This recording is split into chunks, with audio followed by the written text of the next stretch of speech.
This is an AED 160 Applications of AutoCAD demo on how to approach the disaster drawing. This is a South Portland drawing, and the first thing we need to do is to open it up. We open it up, we're going to go to the R drive, and the R drive on the AED 160 folder, and this is called South Portland. It came from the city of South Portland. Open it up. We're looking for a DXF file. Come in here, no DXF file, because you need to get out of the DWG files of type, change to DXF, open the file. First thing you notice is there's nothing in it. Do a zoom extents. Now there's all kinds of stuff in it, and it is a mess. We have 100 and some odd points in this drawing. Each one of them has 3 pieces of data associated with them. The points can't move, the data can't move. Go into the layer dialog box. What we're going to do is notice that there's only one layer.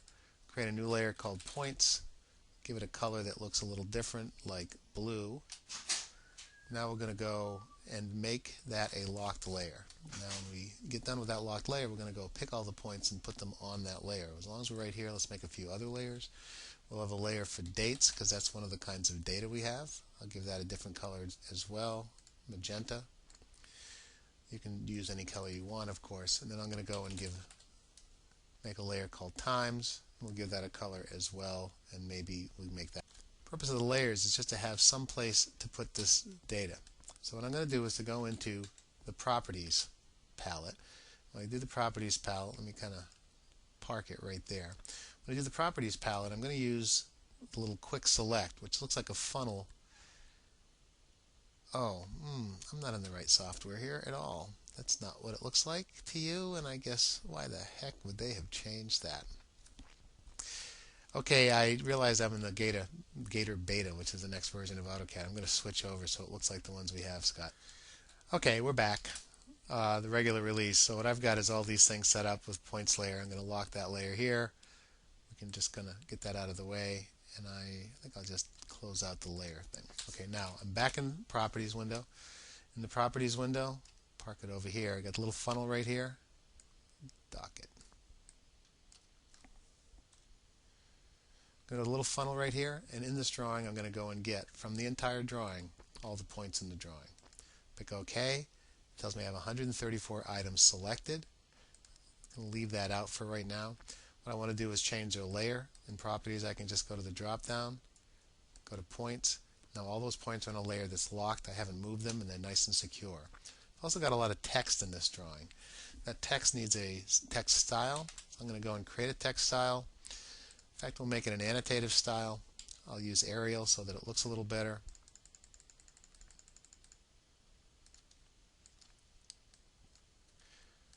Okay, now I'm going to go into this funnel, and now I'm going to go, and from the entire drawing, I'm going to select all of the text. All of the text. 402, because there are 134 points. You multiply by 3, you get 402. I come down here, change from standard to annotative. And then I need to change my text height. My text height at the moment, paper text height, 249, model text height, 249 as well. I'll change my paper text height to something that I could get on a sheet of paper that would be visible and reasonable. So maybe 0.12. Now all the text in this drawing has gotten very, very small. I'm going to have to move it. You notice you've still got the grips here. When you clear the grips, you can barely see the text. Do a regen on the points, but there is text down here someplace. Just highlight that like so. There's my pieces of text, but it's really tiny, so I'm going to zoom right in on one of these right here.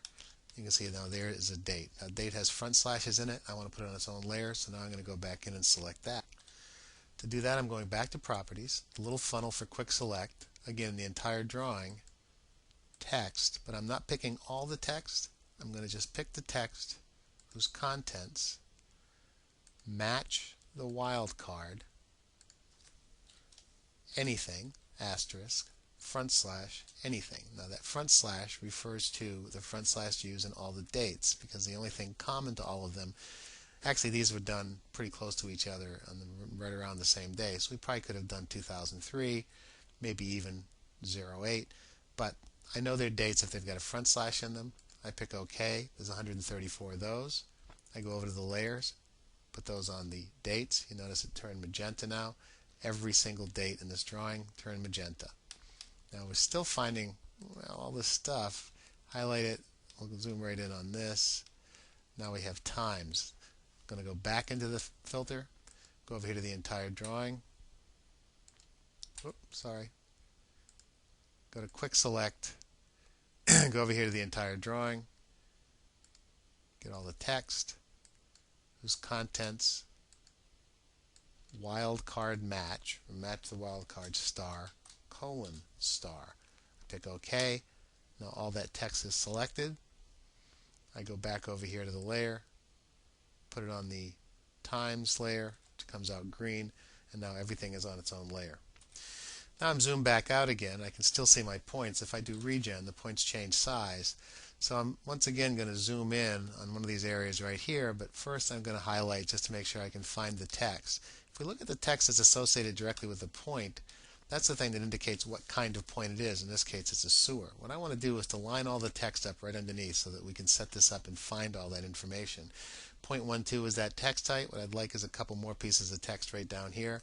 So just to make this a little easier for myself, I'm going to draw a line from this node right here at 0.12 at an angle of 270 degrees. So that line is just my baseline to put a piece of text on. I'm going to offset that 0.12. I'll have another line. So I'll put my times here, my dates here and my times here, and I want to move everything at once. To do that, I'll zoom back out. Once again, this little highlighting helps me figure out where things are. So we kind of zoom right in on this just so we can get a hold of it. Now I'm going to go over to my funnel and I'm going to say let's get everything in the drawing on the layer equal to dates. Okay, it selects all the dates in the drawing. Now that they're selected, I'm going to type M for move. Let's move the dates from this insertion point right here. Zoom back out, zoom back in, and then I go to that little line. Now every date in this entire drawing is directly up underneath there. I'm going to do the same thing again. Once again, this little trick is pretty helpful to be able to find one of them. Come back in here like that. Now what I'm going to do is go to the funnel. Under the funnel, I'm going to go to layer. This time they're not dates, they're times. So I go all the times, get all of those, 134 of them. Type M for move while they're selected. Move them from the text insertion point. Zoom back out, zoom back in. You can see why those points change. Now they're all lined up just like that. And no matter where I go in this drawing, I'm just going to delete those lines since I don't need them anymore. No matter where I go in this drawing, any point in this drawing, if I zoom right in, we're going to see three pieces of text are all going to line up and be in exactly the same spot.